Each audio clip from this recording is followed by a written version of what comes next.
Okay, let's let's continue. Okay, balik tayo ha. Saan nga tayo? Balik ako sa zero rated. Okay, again, yung rate ng zero rated is 0%. So ano yung concept ng zero rated? Sa zero rated, again, yung taxpayer dito is VAT taxable person. VAT registered person siya. Kaya lang, yung transaction na in-enter niya is na-classify as zero rated. Okay? So, meaning to say, dahil na-classify yun na zero rated, instead na 12%, 0% yung rate na gagamitin natin. Tama ba na sabihin na ang isang export sale, exempt siya? The answer is no. Sabihin mo, yung transaction niya is nag-export siya, tapos ang isagot mo, he or she is not liable for value-added tax because the transaction is an export sale. He is exempt from value-added tax. That is a wrong answer. Why? Because yung ano kasi, dapat ang isagot ninyo, subject siya ng value-added tax, but subject to a 0% VAT rate kasi nga, the transaction is classified as a zero-rated sale. Ayan. Hindi mo pwedeng sabihin na exempted siya from value-added tax kasi iba yung exempted, iba yung zero-rated sale. So magkaiba yan silang dalawa. So you cannot just interchangeably use either of them. So hindi pwede na sabihin mo exempted siya. Hindi siya exempted. The transaction is subject to zero-rated sale, so the output VAT is subject to 0% VAT rate. O, ganun yung pagsagot. Ang second na tandaan nyo sa zero-rated is that entitled siya to claim input VAT. Okay? While it is true that the particular transaction is not subject to zero-rated, subject to 12% VAT, pero the taxpayer can claim for input VAT. Okay? Hindi siya subject sa 12% VAT, pero makaka-claim siya ng input VAT. Malalaman nyo later ano yung importance nun. Kasi i-discuss ko yung exempt transactions.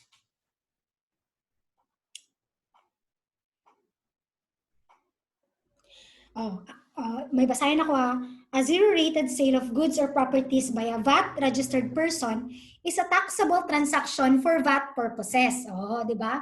Sabi niya dyan, hindi mo pwedeng sabihin na exempted siya kasi zero-rated yung transaction. No. Subject to VAT yung transaction, kaya lang dahil export sale siya, 0% yung VAT rate. Ganun lang yung pagsagot niyan. Hindi pwede na sabihin mo exempted siya kasi iba yung exempted, iba yung zero-rated. Sabi niya dito, taxable person siya for VAT purposes but shall not result in any output tax. Hindi lang siya mag-result in any output tax kasi nga 0%, di ba? However, the input tax on purchases of goods, properties, or services related to such zero-rated sale shall be available as tax credit or refund. So, even though 0% yung VAT rate niya, entitled siya mag-claim ng input VAT. So again, ano yung mga zero-rated transactions? Export sales, we have foreign currency denominated sales, and we have sales of goods or properties to persons or entities who are tax exempt under mga treaties or international agreements. Okay, remember those.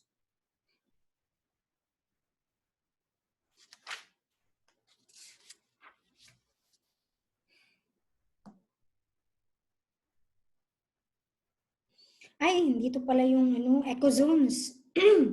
So, pag sinasabing eco zones, These are managed and operated by PEZA as separate customs territory.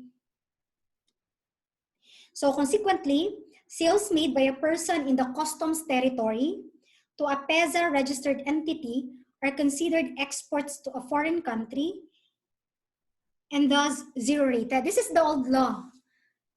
No? Ito yung old law na dati kapag nagbenta ka daw sa isang ecozone or entities na registered sa PEZA, kapag nagbenta ka sa kanila, zero rated daw yung transaction. Pero ngayon, under the train law, the president vetoed that particular provision in the train law. So meaning to say, dahil na veto siya, hindi na siya kasali. Subject na siya sa value added tax. Okay, remember that, no? That important amendment under the train law.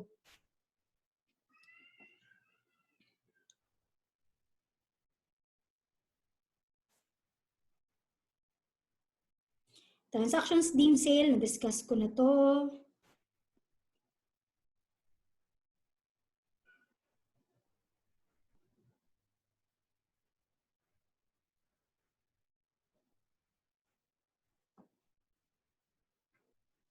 Okay, what if there are changes in or cessation of status of a VAT registered person? Kunyari, dati VAT registered ka, tapos ngayon naging non-VAT registered ka. Possible ba yan? Yes, possible yan.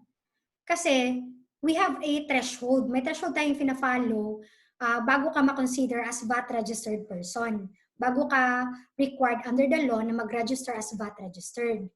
Kaya nga, kanina, may lang yung mga sinasabi ko kasi hindi naman lahat ng sale subject sa VAT, di ba? Pero, i-discuss ko yan later on, i-expound ko yan later on, ha? Pagdating sa exemptions, nasa exemptions kasi yan. Ngayon, what if dati VAT registered ka, tapos ngayon non-VAT ka na? Ano daw ang mangyayari? So, sabi ng batas, kapag may mga existing goods ka, nung time na VAT registered person ka pa, kapag binenta mo yun, subject daw yun sa value added tax. Yung mga existing goods at that time na VAT registered ka pa, tapos nag-cease ka to become, to be a VAT registered person, then pag binenta mo yun, subject yun sa value added tax. Okay? So, tingnan mo kung kailan yun siya na-purchase na mga goods. Dahil kung na-purchase mo yun after na nag-cease yung VAT registered status mo, then hindi na siya subject sa value added tax. Ibang tax ng pag-uusapan natin dyan. Now, let's go to sales returns, allowances, and sales discounts. Diba sabi natin na yung VAT is imposed siya on the gross selling price. Kapag nakabenta ka, what if sinauli? Oh, diba? What if giuli ang imong gipalit? Ay wa ganahi or defective, whatever, diba? Or nag-grant ka ng sales discounts or allowances. Okay? Yun yung sales returns. Nagbaligya ka, giuli. Sales allowances and sales discounts. Ang sales allowances, ano gani itong sales allowances sa accounting, Miss Untilia? Tama ba ako? Ito ba yung mga, like mga premiums, like for example, magbigay ka ng freebies, pag i-claim nila, ganyan ba yun?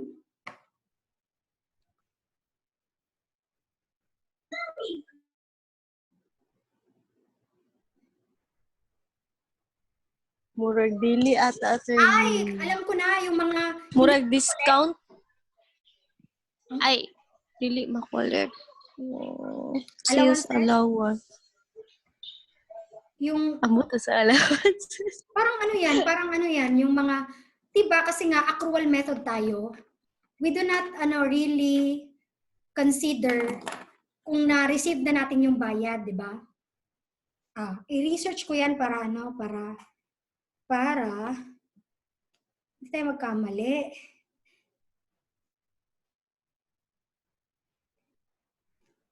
Allowances, accounting.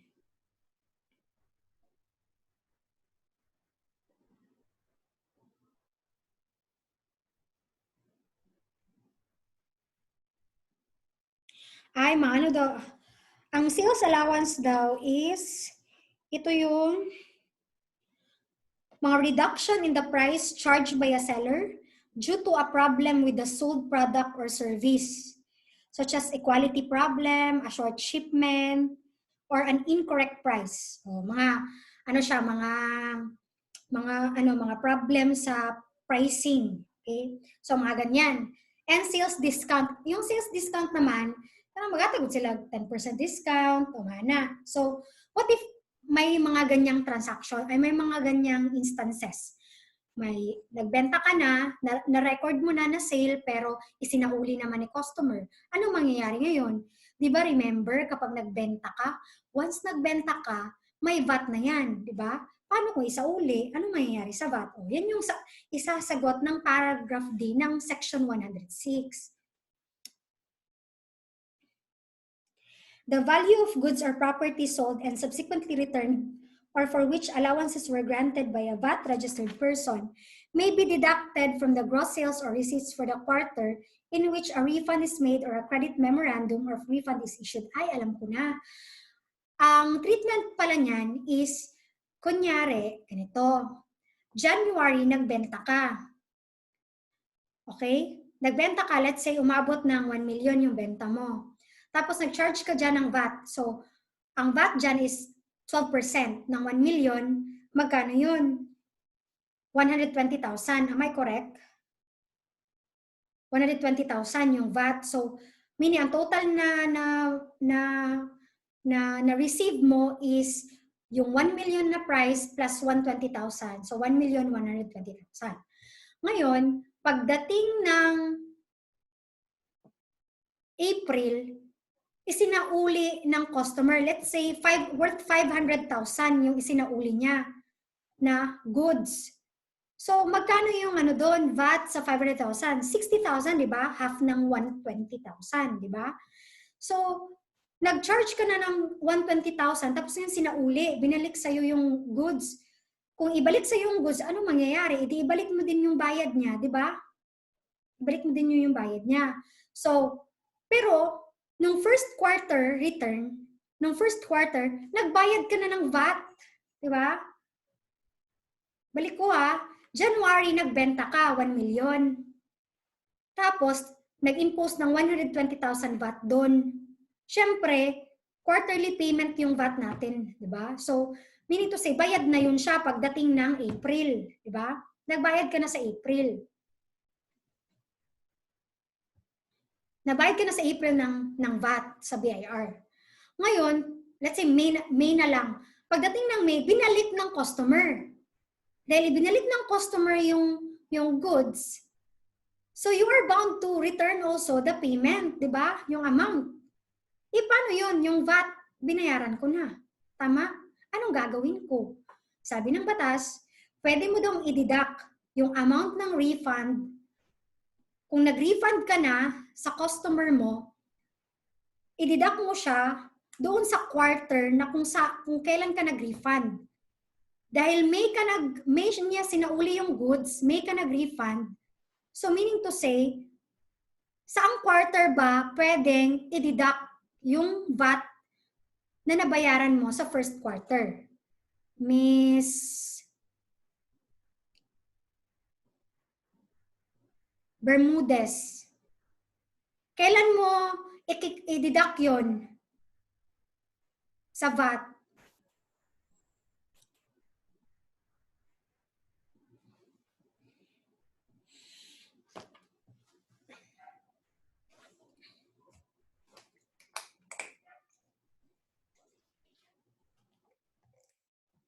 Question usap ba? Ha? Question? Ang question is, January, nagbenta ka ng goods. Diba? Let's say 1 million yung amount. Tapos, syempre, dahil VAT-registered person ka, nag-impose ka ng VAT.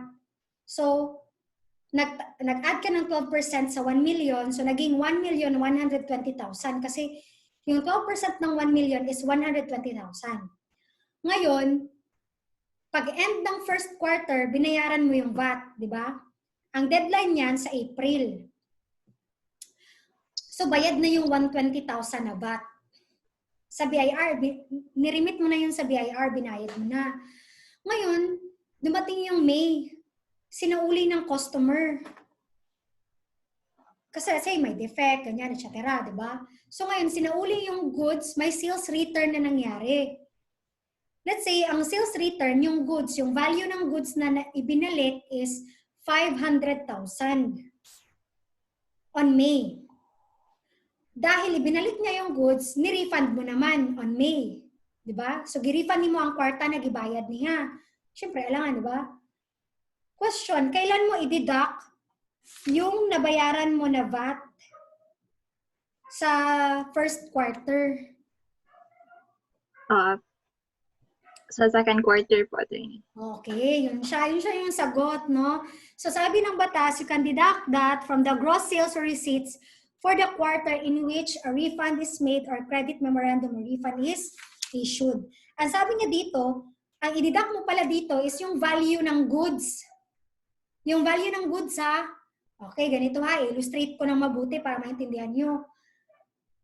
Ang value ng goods na isinauli is 500,000, tama? What if, for example, yung total sales mo in the second quarter is 1 million pesos? Ha? Hindi kasali yung return, ha? Kasi sa first quarter yun.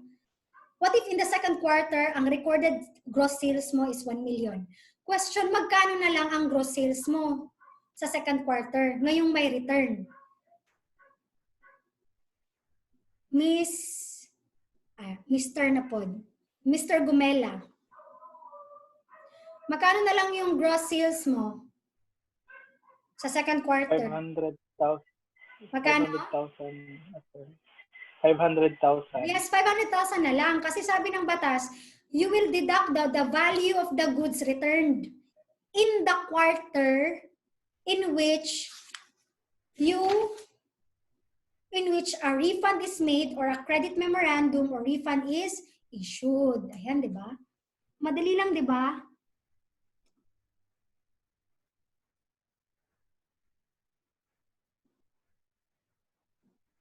What about sales discount? What if, for example, January nagbenta ka ng goods worth 1 million. Nagbigay ka ng discount. Let's say ang discount mo 10%. Okay?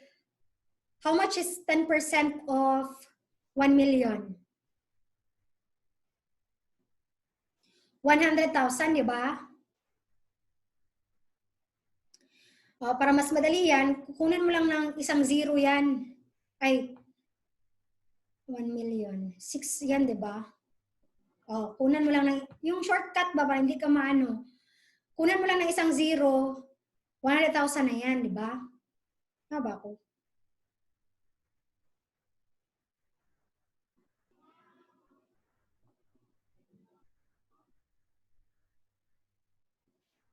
O, di ba? Tama ako.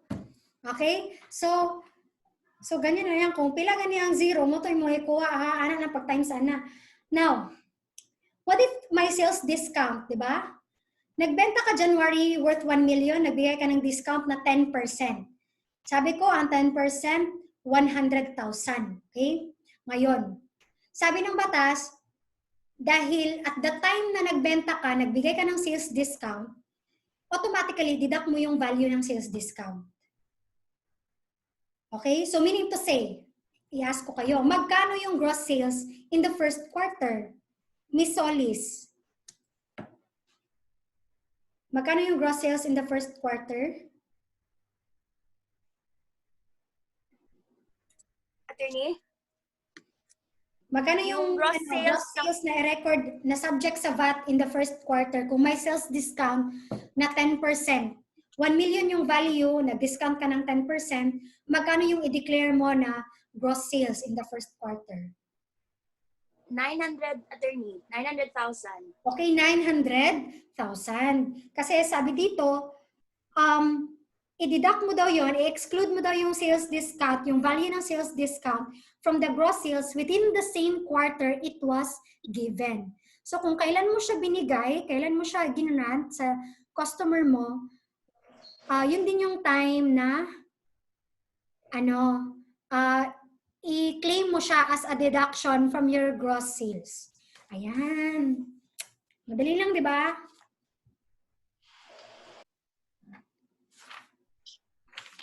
Now, meron akong additional discussion no, as basic principles of VAT na dapat hindi natin makalimutan.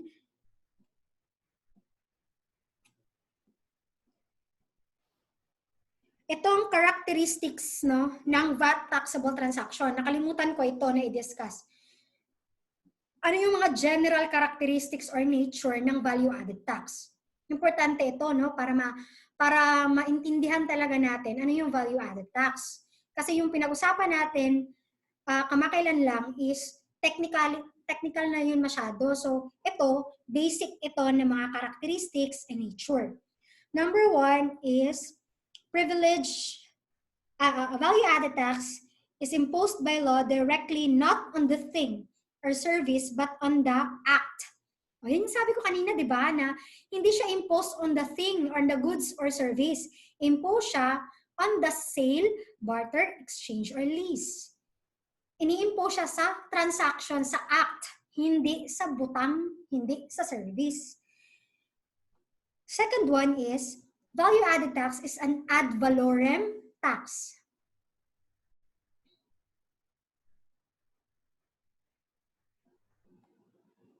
Okay? Ad valorem tax. Ano yung ad valorem tax? Alam niyo yan, di ba? Kung ang kabaliktaran niyan is ad valorem. Ano nga yung ano niyan?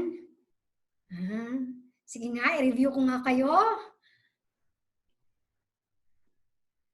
Miss Rintuaya.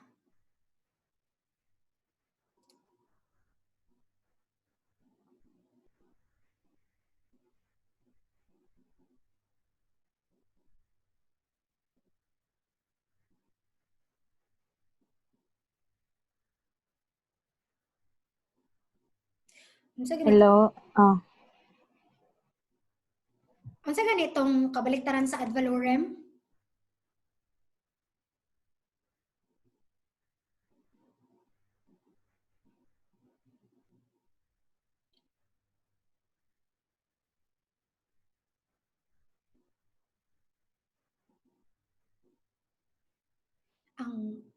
Yung based good sa unit of measurement, yung ganun ba na na characteristic. Kasi yung ad valorem tax based siya sa value. Kaya nga valorem, di ba? Yan lang yung tanda nyo. Basta valorem gani, value, o, di ba? Di siya fixed, ma'am. Murag fixed ba to? Specific. Specific. Oh, specific tax. Specific. Naana siya sa sa excise tax na siya kasagaran ng specific tax. Kanang ang tax nimo impose nimo kung pila ka kaha, pila ka bottles, mana. Based on kuan siya, unit of measurement, okay? Now, when you say ad valorem tax, again, the tax is based on the value. Yung value ang basehan natin. Third one is value-added tax is an indirect tax. Ayan. Di ba sabi natin kanina, sino yung magbabayad primarily ng value-added tax? Di ba sabi ko, the seller or the transferor. Pero, primarily liable lang sila. Because, yung liability ng VAT is shifted or passed on to the end consumer, to the final consumer. Nga naman, though sila ang primarily nagabayad, pero pwede man nila ipasa. Ipasa nila, no? They are not directly liable to pay the value-added tax. Indirect lang kay sila ang naging medium lang ng BIR sa payment, pero ang totoo talaga nagbabayad ng value-added tax ay yung final consumer. Why? Hindi na nila ma-transfer or ma-shift yung burden kasi sila na yung final consumer. So under the law, the seller is the one statutorily liable to pay the value-added tax, but the amount of the tax may be shifted or passed onto the buyer, transferee, or lessee of the goods, properties, or services. Ikaw, ako, di ba? Pag nag-grocery ka, gawas na lang kung imo pong ibaligya, no? Nagsari-sari store ka, So, ma-shift po nimo ang burden. But if for consumption lang nimo ang pagpalit sa goods, then you can no longer shift that, you can no longer transfer that to another consumer, therefore you are the final consumer. So ikaw talaga yung totoong nagbabayad ng value-added tax. And lastly, value-added tax is an excise tax. It is a tax on the privilege of engaging in the business of selling goods or services or in the importation of goods. Okay? So, hindi siya tax on the thing, on the service, on the property, kasi isa siyang excise tax. Tax siya sa privilege na mag-conduct ng business. Kaya business tax din ang value-added tax. Another, aside from the characteristics, we have general features of value-added tax. Number one is value-added tax uses the tax credit method. Tax credit method. Ay, i-explain lang ako na later, no? All goods, second one, all goods, properties, and services, exempt transactions, including goods subject to excise taxes, and use or lease of properties, whether real or personal, are subject to tax at all levels of distribution. Kaya nasabi ko kanina, mula sa pag-produce, papunta sa pag-distribute, papunta sa retail, papunta sa end consumer, okay, may ini-impose na value-added tax. Kasi pinapasa siya. Diba? Pinapasa. Number 3, although tax is levied at all stages, the cumulative effect is that the final value of the goods sold to the ultimate consumers is taxed only once. Okay? Sabi dito, kahit na in all stages of distribution, merong VAT, pero ang totoo talaga niyan, kaisa lang, no? Once lang talaga nag-impose ng VAT. Pinapasa lang siya. Pinapasa lang nimo siya ba, pero kaisa lang ka nag-impose dito sa pinakasugod. Then, ipatong nimo sa cost, then ipasa na po nimo, ipasa na po nimo. So, ana siya. And number 4, VAT as a general rule follow the destination principle. Alam naman natin yan, di ba? Okay? May napod ko. Okay, proceed na tayo sa value-added tax on importation of goods. Mubo lang ni, no? So, unsa man siya sa layman, okay? For example, ikaw bumili ka ng goods, no, na galing sa ibang bansa. Gaya na example ko kanina, 'di ba? Bumili ka ng surgical mask, no? Tapos sa Shopee, tapos yung nakalagay dun sa address ng seller is from overseas, then that is an importation of goods. Okay, lahat ng goods na pumapasok sa Pilipinas ay dumadaan sa customs. Kaya meron tayong mga tariff and customs duties na binabayaran. Okay? Kung wala ka namang illegal na paraan para ipalusot yan, hindi dadaan sa customs, then you are really required to go through the customs before you can use that goods or properties in the Philippines. So magbabayad ka ng tariff, customs duties, and excise taxes din. May bayad din dyan. Okay? So ngayon, pag nag-import ka ng goods from other country, then that is subject to value-added tax. As simple as that. Yan lang yung ibig sabihin niya. Now, ganito. Paano itong letter B? Transfer of goods by tax-exempt persons. Okay? Hirapan ako nito ah.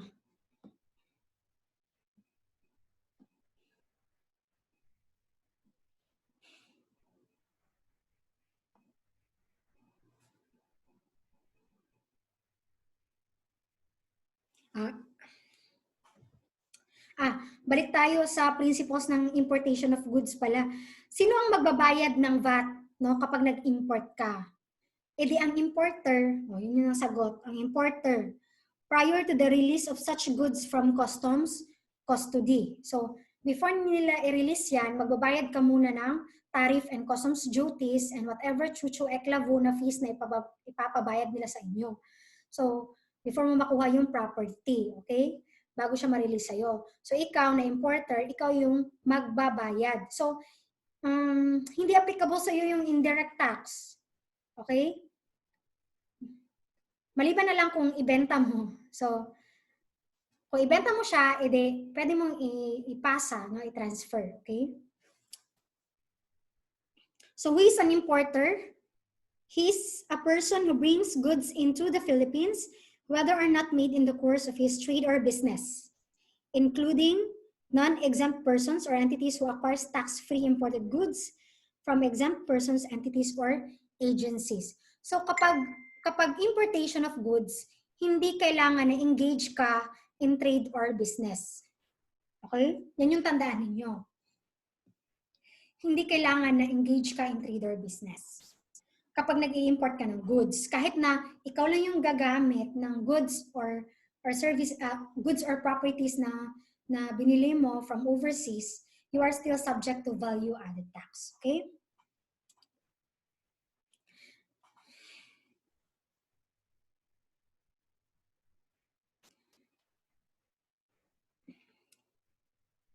Importation of goods begins when the carrying vessel. So, kailan daw nagsisimula yung importation? It begins when the carrying vessel or aircraft enters the Philippine jurisdiction with an intention to unload its cargoes. Okay? So, nagsisimula siya once nag-enter na yung vessel sa Philippine jurisdiction, no? Yung territorial jurisdiction. Apply na dito yung mga zone sa katong dagat, di ba? Katong sa constitutional law. Once na-enter na nimo tong territorial na zone ng Philippines, then nagsimula na ang importation. Okay? It ends when there is already payment of duties, taxes, and other charges and issuance of permit to withdraw. So, nag-i-end yung importation kapag nabayaran mo na yung customs duties, charges, and whatever fees na inimpose sa'yo ng customs.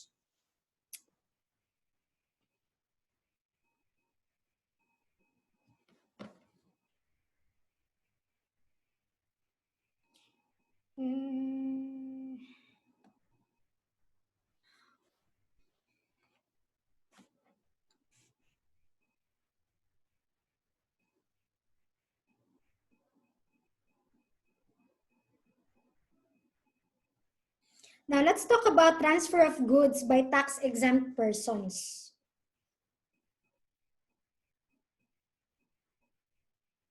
Ang alam ko nito, example nito is, for example, if you are an entity registered, tax-exempt. Okay, ganito. If you are a VAT-exempt person, okay, VAT-exempt person, and then nag-import ka ng goods, syempre, since VAT-exempt ka, you are not subject to VAT. Tama? Okay? So, kung nag-import ka ng goods, wala kang babayaran na VAT, di ba? So, exempted ka from VAT.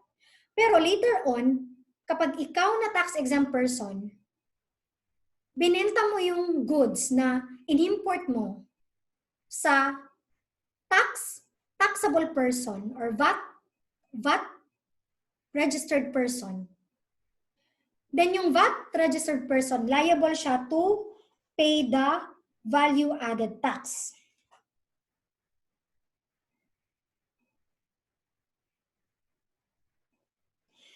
Okay? I will simplify the ganito.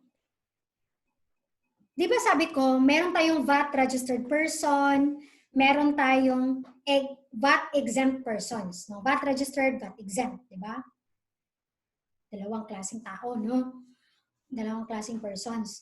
Pag VAT registered person ka, pag nag-import ka, liable ka. Tama? Ng VAT, ng 12%. Pero pag VAT exempt person ka, exempted ka from VAT, 12%. Sa lahat ng transactions mo, pati importations, wala yang VAT. Pero, pag ikaw na VAT exempt person, nag-import ka, exempted ka, di ba? Pag binenta mo yan sa isang VAT registered person, yan. Meaning, hindi exempted na tao. Okay? Sa isang VAT registered person. Sabi ng batas, yung VAT registered person na naging transferee or buyer ng goods na inimport ng VAT exempt person, he will be considered as the importer. Okay? Siya yung magiging importer ngayon. So kung siya yung importer, siya yung magbabayad ng value added tax. Nakuha niyo yung point? Nakuha ninyo? Yes. Okay, di ba?